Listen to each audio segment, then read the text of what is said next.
En mars dernier, l'IFAB, donc l'instance en charge des lois du jeu, a annoncé une modification du règlement sur les mains. Cette nouvelle règle, elle est entrée en vigueur au début de l'Euro, et je me disais qu'on pourrait en faire le sujet d'un nouvel épisode d'Histoire d'Art. Pour commencer, il faut dire qu'on est plus sur une précision de la loi plutôt que sur l'introduction de nouvelles règles. L'IFAB a tout d'abord voulu clarifier les choses en assurant que tout contact entre le ballon et la main ou le bras n'était pas une infraction. En fait, les seules mains qui sont sanctionnées seront les mains volontaires et les mains qui résultent d'un agrandissement artificiel de la surface corporelle. Bon, comme ça c'est un peu flou, mais il y a à chaque fois des critères pour aider les arbitres à décider si une main constitue une faute. Par exemple, pour déterminer une main volontaire, on peut se baser sur un critère qui est assez simple à voir, surtout à la VAR, c'est de se demander s'il y a un mouvement du bras vers le ballon. Pour ce qui est des mains qui ont agrandi la surface corporelle d'une manière non naturelle, la règle était assez floue jusque-là, et donc l'IFAB a cherché à apporter des précisions qui sont les suivantes. Alors, on considère qu'un joueur a agrandi son corps de façon anormale lorsque la position de sa main ou de son bras n'est pas une conséquence ou une justification du mouvement du corps du joueur pour cette situation spécifique. En plaçant sa main ou son bras dans une telle position, le joueur prend le risque que sa main ou son bras soit touché par le ballon et soit pénalisé.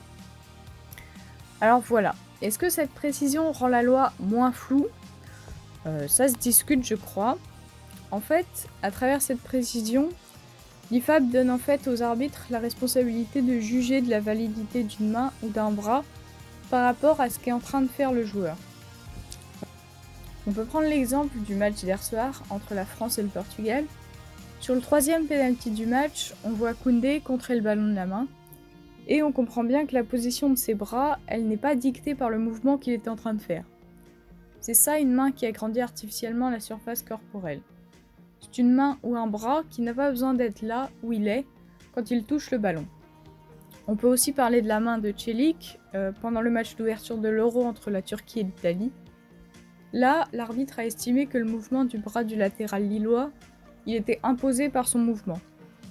Pour l'instant, on n'a pas encore vu de situation de ce genre depuis que la règle est en application, mais ça va être intéressant de voir ce que feront les arbitres par rapport aux mains qui sont au sol lors d'un tacle. Parce que dans l'esprit, c'est logique de poser sa main à terre, mais ce sont des mains qu'on a déjà vues être sifflées. La dernière modification de l'IFAB par rapport aux mains concerne les mains dites offensives. En fait, un but sera toujours refusé s'il est marqué de la main ou juste après que le ballon ait touché la main.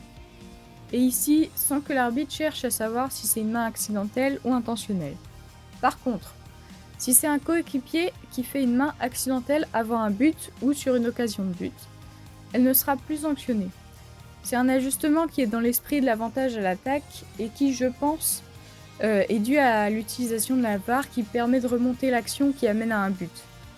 Évidemment, si c'est une main intentionnelle de la part d'un coéquipier, elle sera sanctionnable.